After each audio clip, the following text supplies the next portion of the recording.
कांग्रेस मुक्त, कांग्रेस मुक्त, कांग्रेस मुक्त, कांग्रेस मुक्त, कांग्रेस मुक्त भारत।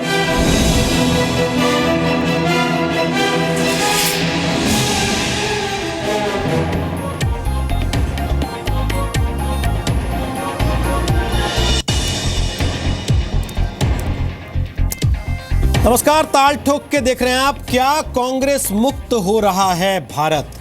आज 5 राज्यों के चुनाव नतीजे जिस तरीके से आ रहे हैं, उसके बाद यह सवाल हर कोई पूछ रहा है, क्या वाकई अपने ही हाथ से कांग्रेस अपनी हार की स्क्रिप्ट लिख रही है? 5 राज्यों में विधानसभा चुनाव के नतीजे आए और कांग्रेस के हाथ से 2 और राज्यों की सत्ता निकल गई। ध्यान देने की बात यह है, कांग्रेस ने आधिकारिक तौर पर कहा कि इस हार के लिए कांग्रेस का केंद्रीय नेतृत्व जिम्मेदार नहीं है। यानी जो कांग्रेस दिल्ली नगर निगम के उपचुनाव में जीत का श्रेय राहुल गांधी को देती है, वो कांग्रेस राज्यों के चुनाव में हार को राहुल गांधी के गले में डालने से घबराती है। सवाल उठता है कि 131 साल पुरानी पार्टी क्यों इतने साल देश की सत्ता में रहने के बाद अब गिने चुने राज्यों में भी छोटे भाई की भूमिका में सिमटती जा रही, और क्यों हार को स्वीकार करने का साहस भी खत्म होता जा रहा है? कांग्रेस मुक्त भारत।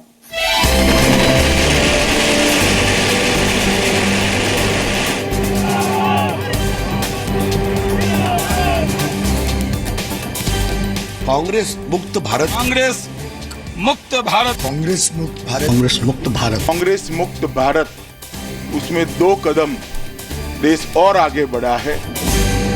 बीजेपी ने केंद्र की सत्ता में आने से पहले ही कांग्रेस मुक्त भारत का नारा दे दिया था, और अब जबकि 5 राज्यों में हुए विधानसभा चुनाव में 2 और बड़े राज्य कांग्रेस के हाथ से निकल गए, हम ये सवाल उठा रहे हैं कि क्या वाकई भारतीय राजनीति कांग्रेस मुक्त बन रही है?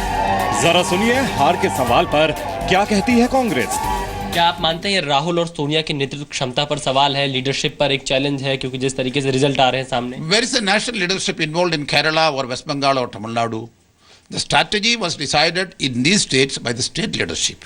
Of course, it was supported by the national leadership, but the strategy was decided by the state leadership. So they are basically responsible for the success or defeat in that state. कमाल देखिए कि जो कांग्रेस विधानसभा चुनावों की हार का ठीकरा अपने शीर्ष नेतृत्व के सिर फोड़ने से बच रही है, वही कांग्रेस दिल्ली में निगम उपचुनाव की जीत का सहरा राहुल गांधी के सिर बांध चुकी है। खास तौर के ऊपर ये राहुल जी की जीत है, जिन्होंने सफाई कर्मचारियों के बीच में जाकर के उनकी लड़ाई 3 बार लड़ाई लड़ी। दलित कांग्रेस के साथ में आए हैं, ये मान रहे हैं कि कांग्रेस और राहुल जी ही उनकी आवाज को उठा रहे हैं, और हमें बहुत खुशी है इस बात की। जो भी हो, चुनाव नतीजों पर कांग्रेस उपाध्यक्ष राहुल गांधी ने ट्वीट किया कि हम जनता के फैसले का सम्मान करते हैं। चुनाव में जीतने वाली पार्टियों को मेरी शुभकामनाएं। जनता का भरोसा और जीतने तक हम कठिन मेहनत करेंगे। लेकिन बीजेपी यह ऐलान कर रही है कि कांग्रेस की कहानी पर पूर्ण विराम लग चुका है। भ्रष्ट और एक काला इतिहास का पन्ना लिखा जाएगा कांग्रेस शासन का, और मैं समझता हूं उस शासन से मुक्त होने का एक शुरुआत हो चुकी है, और देश की जनता ने कांग्रेस को हाशिए पर पहुंचा दिया। कांग्रेस इतिहास के पन्नों में रह जाएगी कहीं। 2014 में मोदी सरकार के आने के बाद महाराष्ट्र, हरियाणा और झारखंड में कांग्रेस हार चुकी है। इस वक्त सिर्फ 6 राज्य कर्नाटक, उत्तराखंड, हिमाचल, मणिपुर, मिजोरम और मेघालय में कांग्रेस के मुख्यमंत्री हैं। इसीलिए ताल ठोक के आज हम ये सवाल उठा रहे हैं कि क्या कांग्रेस मुक्त बन रहा है भारत? तो आपको बता दें कि आज ताल ठोक के हमारे साथ कौन कौन से खास मेहमान होंगे।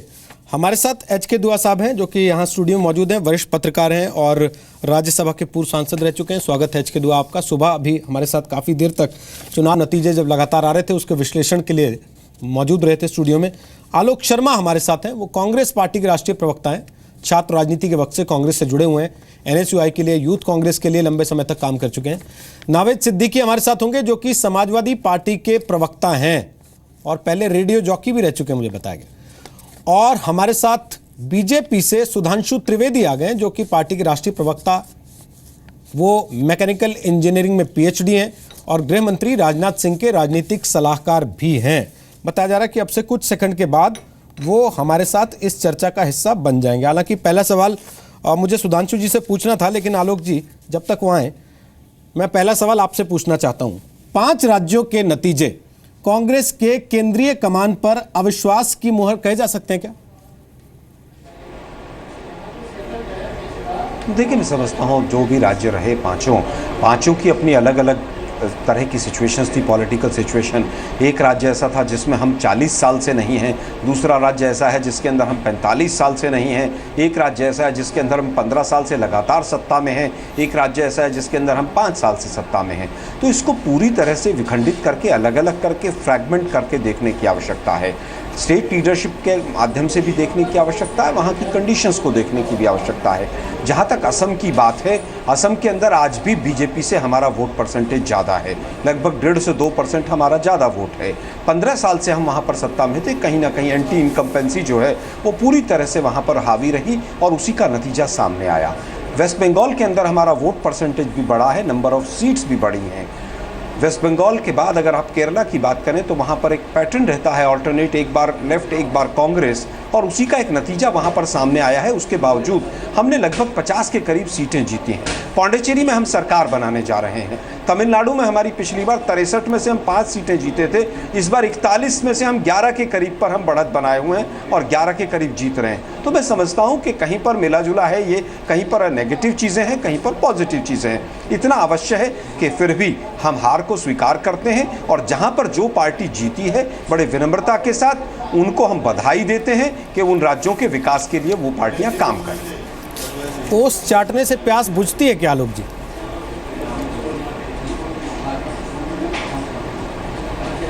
अगर कालाहारी डेजर्ट में आप जाएंगे तो जरूर बुझती है।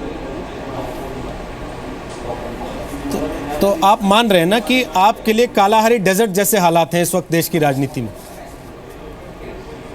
नहीं, ऐसा नहीं है। देखिए, मैंने आपको अलग अलग राज्यों के बारे में बताया है।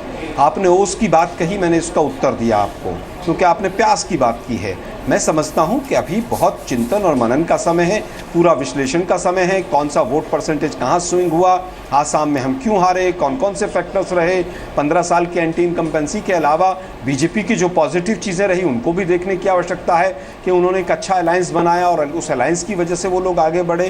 कांग्रेस के काफ़ी लीडर्स को उन्होंने तोड़ा, एजीपी के साथ उन्होंने गठबंधन किया, एजीपी से 2 साल पहले जो व्यक्ति आया उसको सीएम कैंडिडेट डिक्लेयर किया। तमाम मुद्दे हैं जिनके ऊपर चर्चा करने की आवश्यकता है। एजीपी के लोग 3 दिन आपके दरवाजे खड़े रहे, हो सकता है आज आप उनके साथ मिलकर जश्न मना रहे होते अगर आपने उनको भाव दे दिया होता तो। हेमंत बिस्वा कह रहे हैं कि मेरा अपमान किया, कहीं ना कहीं हेमंत बिस्वा कह रहे हैं कि मेरा अपमान किया। वो आपके अपने नेता थे, अगर वो अपमान जिसकी वो बात कर रहे हैं वो अपमान उनका ना हुआ होता तो हो सकता है आज आप जश्न मना रहे होते फिर से एक पारी और खेलने के लिए वहां पर।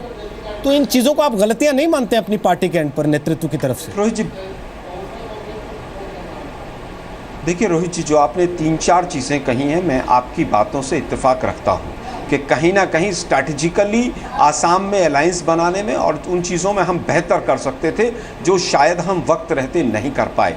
एक व्यक्तिगत जो टिप्पणी आप बता रहे हैं, मैं उस पर, क्योंकि व्यक्तिगत टिप्पणी है, निजी उनकी बात है, क्या हुआ क्या नहीं हुआ मैं उस पर नहीं जाना चाहूँगा। उनके नकारात्मक पहलू भी बहुत रहे हैं हेमंत बिस्वा जी के, शायद हमने पहले देखे हैं, बीजेपी बाद में देखेगी, लेकिन आज बीजेपी जीती है। हम पूरी तरह से हृदय से बधाई देना चाहते हैं कि आसाम का विकास करें। सर, जब आप ये मान रहे हैं कि फैसले लेने में चूक हुई है तो आपको ये मानने में परहेज क्यों है कि वो फैसले जो आपका आला कमान लेता है उसकी चूक की वजह से गलत फैसले हुए हैं और जो पूरा देश ये आपके आला कमान पर अविश्वास कर रहा है वो सही कर रहा है?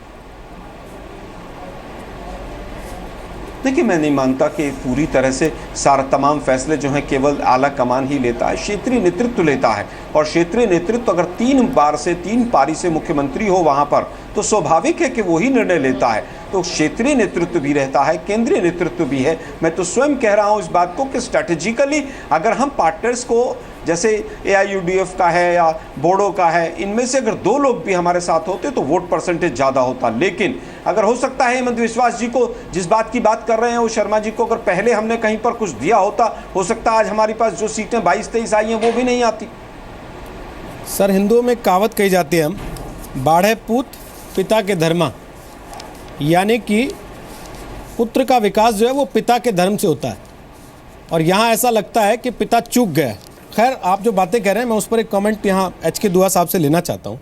एच.के. दुआ साहब, आपने आलोक जी ने अच्छा विश्लेषण, समीक्षा करने की बात कही है कि पार्टी बैठेगी तो इन सारी चीज़ों को ध्यान से देखेंगे, समझेंगे, पर क्या इन बातों को नकार देंगे कि वेस्ट बंगाल में इन्होंने किसकी छवि पर चुनाव लड़ा था?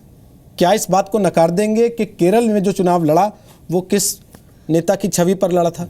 क्या इस बात को भूल जाएंगे कि वहाँ जो पोस्टर बैनर लगे थे उसमें सोनिया गांधी और राहुल गांधी की फोटो लगी थी? नहीं, जो सेंट्रल लीडरशिप है उनकी तो रिस्पॉन्सिबिलिटी बनती है। ये कोई एक स्टेट के इलेक्शन नहीं है, 5 स्टेट्स में है और उसमें से 2 कांग्रेस की स्टेट्स हाथ से गई हैं, तो ये चिंताजनक है। तो हो सकता कहना कि सेंट्रल गवर्नमेंट को इनकी चिंता नहीं है या उनकी रिस्पॉन्सिबिलिटी नहीं आती, वो ज़रूर आती है। जिम्मेवारी है सेंट्रल लीडरशिप की, हाई कमांड की, जैसे आला कमान का आपने कहा। तो उससे कहना कि हार के लिए तो स्टेट लीडरशिप हो जाती है, जीतेंगे तो सेंट्रल लीडरशिप को क्रेडिट जाता है, ये ठीक नहीं है। वहाँ पे लीडरशिप कैसे चली? 15 साल चलती रही। तरुण गोगोई की अच्छी रही है, 10 साल अच्छे रहे। इनकम्बेंसी फैक्टर उसके बाद शुरू हो जाता है। तो पता था उनको इनकम्बेंसी हो जाएगी, 15 साल के बाद क्या करेंगे? उनको सेंट्रल गवर्नमेंट में ले आते, यूपीए की सरकार थी और शायद तो उसको मनमोहन सिंह गवर्नमेंट को फ़ायदा हो जाता। दिल्ली में 15 साल शीला दीक्षित रहे, उनको सेंटर में लाना चाहिए। कैपेबल मिनिस्टर को सेंटर का ज़रूरत थी उस वक्त, लेकिन नहीं लाएंगे। वो किसका फैसला था? वो सेंट्रल गवर्नमेंट था। और 15-15 साल अगर चीफ मिनिस्टर एक जगह रहता है तो जो नई लीडरशिप उभरती है उनको मौका नहीं मिलता। उसमें से एक सोनोवाल है जो उधर चले गए और दूसरे का नाम आपने लिया विश्वास का ना। तो ये तो सेंट्रल लीडरशिप को, स्टेट्स का मैनेजमेंट यहाँ पे होता है। फैसले भी दिल्ली में होते हैं, किसको बनाना है किसको नहीं बनाना, तो ये फैसले दिल्ली में होते हैं। हर पार्टी में यही हो रहा है कि सेंट्रल लीडरशिप फैसले दे रही है, स्टेट पार्टी को अपने लीडर को नहीं चुन रही। तो उसका फैसला जो है वो अगर स्टेट लीडरशिप, सेंट्रल लीडरशिप करती है तो जिम्मेवारी भी यहाँ आती है और उनको चिंता होनी चाहिए। अगले साल यूपी में, गुजरात में, यूपी में, पंजाब में इलेक्शंस हैं, तो कौन चुनेगा उनके लीडर? उनके लीडर सेंट्रल लीडरशिप चुनेगी। लेकिन वहाँ भी नज़र नहीं आ रहा कि सेंट्रल लीडरशिप प्लान क्या है।